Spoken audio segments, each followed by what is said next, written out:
Everybody, take your places and let's try the scene one more time. Myron Phillips, will you please pay attention to the play and stop making those extra remarks under your breath? You're supposed to be a wise man, not a wise guy. I'm sorry, Mr. Johnson, but my costume itches and I feel silly with this crown on my head. I will crown you personally if you do not stop disrupting this rehearsal. Well, I've always loved Christmas, but why do I always have to be the wise man? This is the 3rd year in a row. Think of it as a character part, and please take off that crown. It is supposed to be worn by one of the 3 kings. Could I have a drink, because we shepherds get very thirsty taking care of the sheep. All right, everybody, take 5, but please don't go too far away. You think you got troubles. My little sister keeps bugging me. When's Christmas gonna be here? When is Christmas gonna be here? Boy, that's all she's been thinking about for the last month, and it's driving me out of my gourd. I heard that, you turkey. And don't pretend you don't look forward to Christmas every year. I saw you marking the Sears catalog for Mom and Dad. You marked the 10-speed bike, first base fans met, a pair of rollerblades, and a utility. Boy, you don't fool me one bit. You're just as excited about Christmas as I am. Okay, get off my back. Sure, I look forward to Christmas, but not just for presents. I like Christmas for a deeper, more meaningful reason than just getting presents. I like it because Mom makes cookies and candy, and there's peanuts and popcorn balls sitting around the house, and the lights on the tree are twinkling, and the tinsel. Oh, that's really deep. Wow, wouldn't it be neat if we had Christmas every single day of the year? Bite your tongue, bite your tongue. If we did have Christmas every day of the year, for your selfish reasons, you'd soon get sick to your stomach, and you'd get tired of all the noise and excitement. You'd soon come to hate Christmas. Your Christmas, that is. But your idea is intriguing. What would it be like if we had Christmas 365 days every year?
Intended, feeling the love of Jesus in our hearts every hour of every day. But before we go, we've got to know how some of the other kids feel about this. Like, for instance, what would it be like to have Christmas every day of the year in a cold month like January?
January. But what about February? You mortals already have 3 holidays in February. And one of them is all about mortal love. Sure, but don't you see, angels? When Jesus came down to earth and was born in a stable, he showed us just what love is all about. So Valentine's Day would have real meaning. Yeah, it was like God sent a Valentine to the whole world telling them that she loved us. Besides, if we had Christmas in February, maybe we'd have some mistletoe. There you go again, but I've got to say, even though you're my sister, I really like the thought of God giving us a Valentine.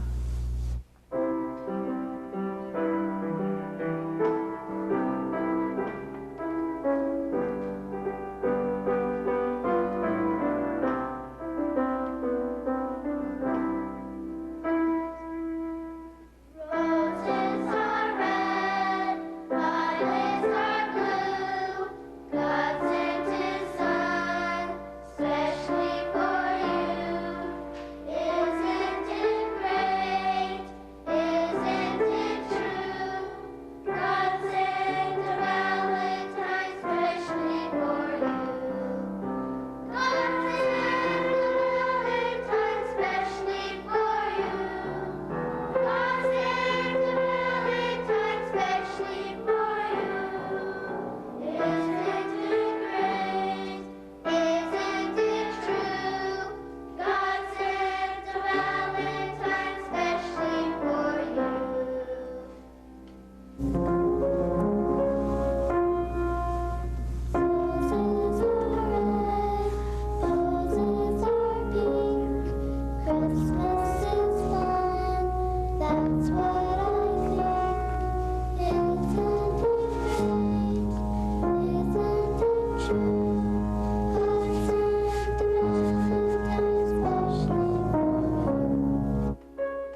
catch the spirit.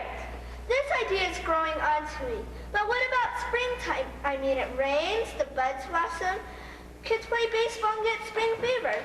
Do you think the spirit of Christmas can compete with all that? Sure, angels. The joy that the Lord brings, it just helps spring be a little more springy. And we could sing some of the old Christmas carols, only change the words a little.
The way I see it is our real problem is the summertime. I mean, honestly, how can we work the hot months of Christmas into the hot months of June, July, and August? Summer is a time for baseball, tennis, and surfing and swimming. Now, wait a minute. Christ was born in a hot desert land, so the weather's no problem. Well, let's leave it up to the kids. Hey, gang, can we have Christmas in the hot months of summer? Oh, yeah!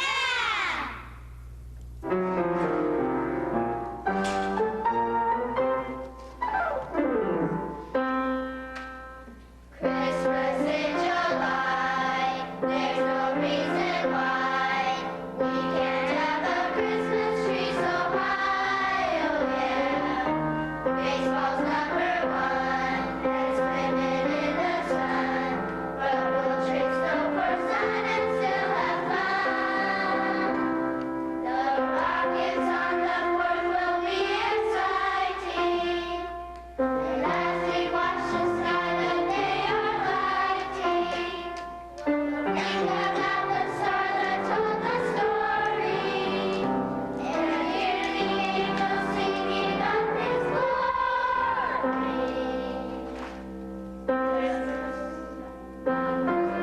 Summertime will be much better, so angels, will you please send God a letter, asking Him to make our summer brighter, and to make our cares a little lighter. Christmas in July, there's no reason why we can't have a Christmas tree so high, oh yeah. Baseball's number one, and swimming in the sun, but we'll trade snow for sun and still have fun, and still have fun, and still have fun, and still have fun, oh yeah.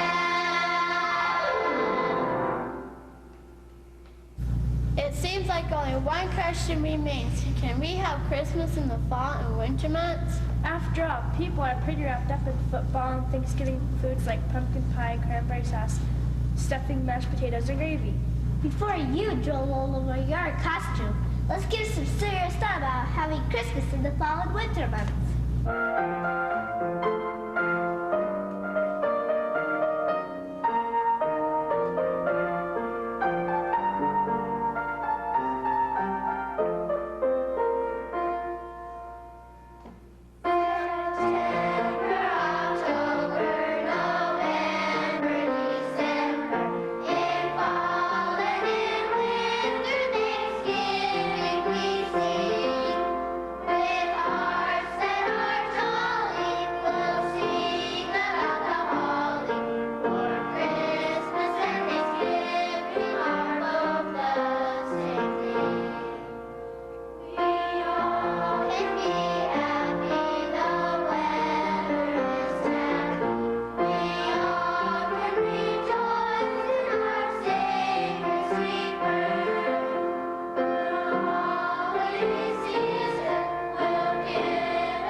this matter up to see if we can have Christmas 365 days each year.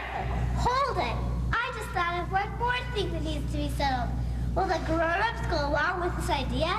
Because it's no use for us kids to have the Christmas spirit all year round if the grown-ups are going to act like Scrooge. That's a good point. Well, let's ask them. You out there? Yes, you grown-ups in the audience. Will you please stand up?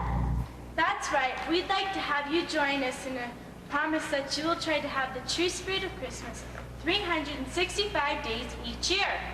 Please repeat after me. I promise to ask Jesus to have the true spirit of Christmas 365 days each year. Please remain standing as you think about what we have just done.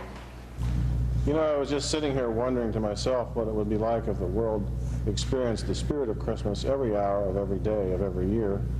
Since Jesus came to bring joy, there would be a smile on every face, not so many ulcers, nervous breakdowns, or quarrels. And since Jesus came to bring peace among men, there would be no more war and no more killing. And since Jesus came to bring love, there would be no more petty jealousies and no more divorce, no more hatred. We would learn to love our brothers and sisters and share in the agape love that so characterized the early Christian church. And since Jesus came to bring salvation and redemption, there would be no more fear of eternal punishment and death, no more fear of the grave and the unknown. I just wish that the whole world could catch the spirit of the message we have heard. Dear people, it has to start somewhere. Why don't we start here tonight and pledge to keep the promise we have taken together?